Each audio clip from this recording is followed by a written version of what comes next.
Eu sou Mário Persona e essas são as respostas que eu dei aos que me perguntaram sobre a Bíblia. Efésios capítulo 6. Agora nós vamos entrar em batalha, porque esse versículo é o que dá abertura para uma batalha, para uma luta da qual o cristão participa. Embora ele esteja aqui neste mundo, a sua luta é em territórios espirituais, nos lugares celestiais. Então o versículo 10 do capítulo 6 de Efésios, ele fala: "No demais, irmãos meus, fortalecei-vos no Senhor e na força do seu poder." Ele fala isso porque agora vai entrar a briga, vai começar a briga, né? E para você entrar numa briga, você tem que estar preparado, você tem que tomar todas as vitaminas, todos os, como é que chama, anabolizantes, né? Eu não sei nem o nome dessas coisas, mas você tem que estar preparado, tem que estar fortalecido.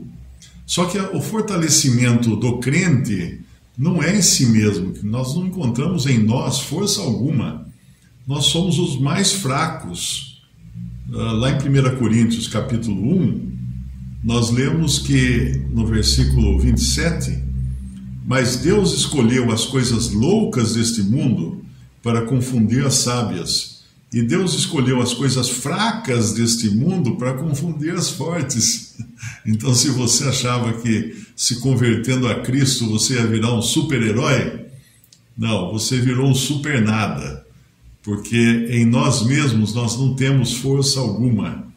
Deus escolheu justamente as coisas fracas desse mundo para confundir as fortes. Então, onde nós vamos encontrar força? No Senhor. Fortalecei-vos no Senhor e na força do seu poder, do poder dele, não do poder nosso. Isso aqui é importante lembrar que quanto mais ativo e eficaz for um cristão na sua vida cristã, no seu testemunho, no seu andar, na sua evangelização, mais ele vai ser atacado por Satanás e suas hostes, por Satanás e os seus anjos, e os seus demônios. Satanás não gasta munição com quem não... com o incrédulo. Ele não gasta munição com o incrédulo. Ele vai gastar munição com aqueles que são crentes, e mais munição ainda com aqueles que estão empenhados em dar um bom testemunho nesse mundo. É com esses aí que Satanás atira mais, gasta maior quantidade de munição. E esses têm que saber, para entrar nessa briga, tem que entrar sabendo que são fracos. Não há em nós poder algum, não existe em nós poder algum para enfrentar as hostes espirituais, os exércitos da maldade. Nós estamos cercados de seres espirituais. Nós não enxergamos. Se nós enxergássemos, a gente ia puxar o lençol até a cabeça em cima, aterrorizados, né? Tem uma passagem no Antigo Testamento, quando 2 Reis, capítulo 6, versículo 8, "E o rei da Síria fazia guerra a Israel, e consultou com seus servos, dizendo: em tal e tal lugar estará o meu acampamento. Mas o homem de Deus enviou ao rei de Israel, dizendo: guarda-te de passares por tal lugar, porque os sírios desceram ali. Por isso o rei de Israel enviou àquele lugar, de que o homem de Deus lhe dissera, e de que o tinha avisado, e se guardou ali, e não uma nem duas vezes. Então se turbou com esse incidente o coração do rei da Síria, chamou seus servos e lhes disse: não me fareis saber quem dos nossos é pelo rei de Israel? E disse um dos servos: não, ó meu rei, meu senhor, mas o profeta Eliseu, que está em Israel, faz saber ao rei de Israel as palavras que tu falas no teu quarto de dormir. E não existia, naquele tempo não existia nem aparelho para espionagem, né? O Eliseu sabia tudo que passava na mente do comandante lá dos exércitos da Síria. E disse um dos servos, ele disse, vai e vê onde ele está, para que envie e mande trazê-lo. E fizeram-lhe saber, dizendo, eis que está em Dotã. Então enviou para lá cavalos e carros e um grande exército, os quais chegaram de noite e cercaram a cidade.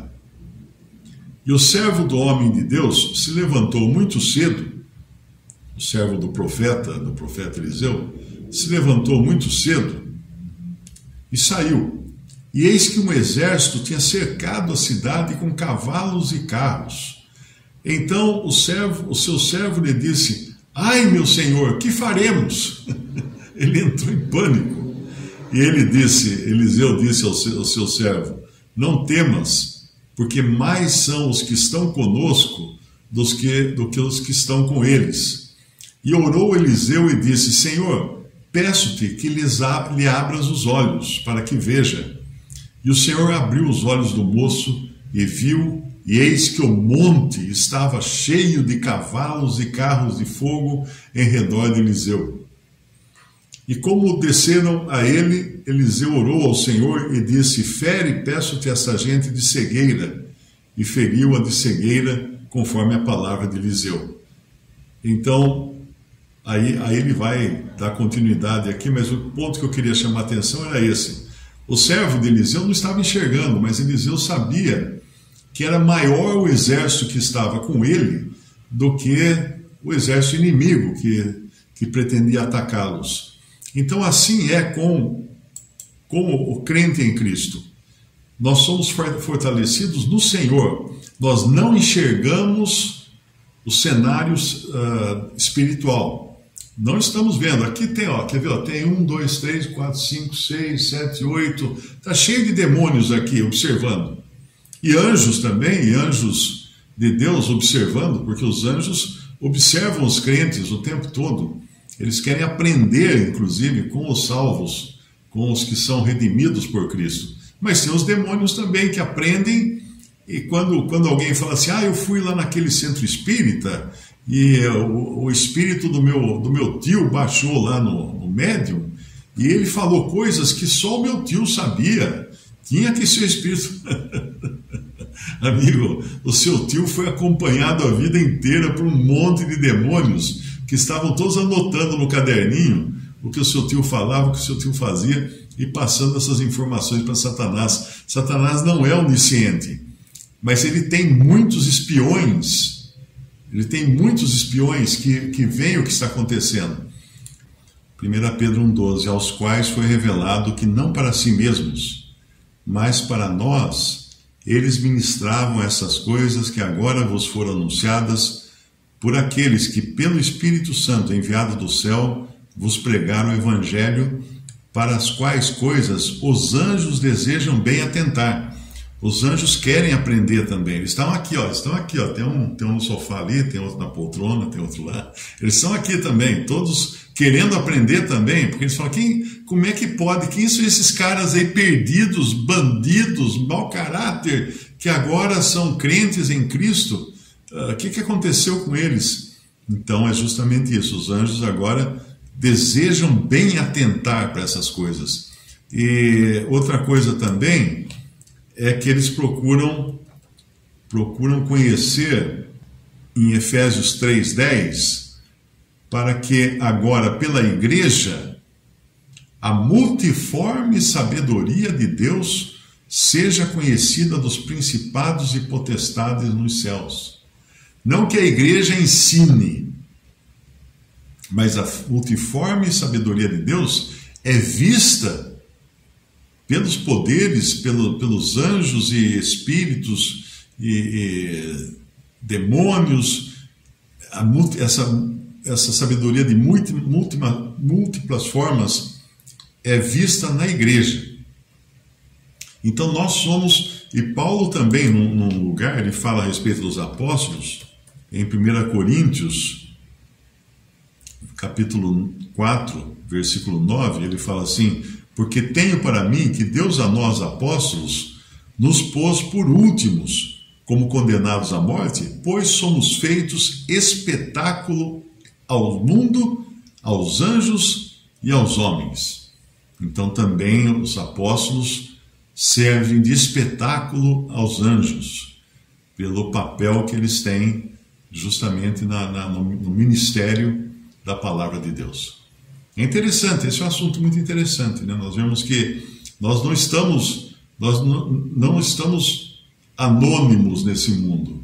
Muitos seres espirituais estão nos olhando, aprendendo conosco, nos observando, indagando como é que pode Deus ter salvado o Mário Persona, que tranqueira daquele.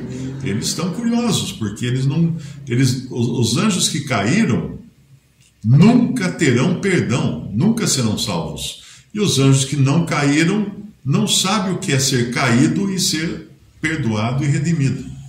Por isso que nós somos assim um espetáculo para eles, nós somos uma atração a mais. Eles preferem olhar para a gente do que assistir a televisão, assistir seriado, filme. Não, nós somos muito mais interessantes para os anjos do que qualquer filme, qualquer seriado, qualquer novela. Nós cristãos, crentes em Cristo, somos realmente um espetáculo à parte que chama a atenção dos seres espirituais, para bem e para mal também, porque vão ter aqueles que vão nos invejar, né? E vão querer nos atacar e nos derrubar de toda maneira. Visite respondi.com.br, também 3minutos.net. Baixe os e-books ou adquira os livros.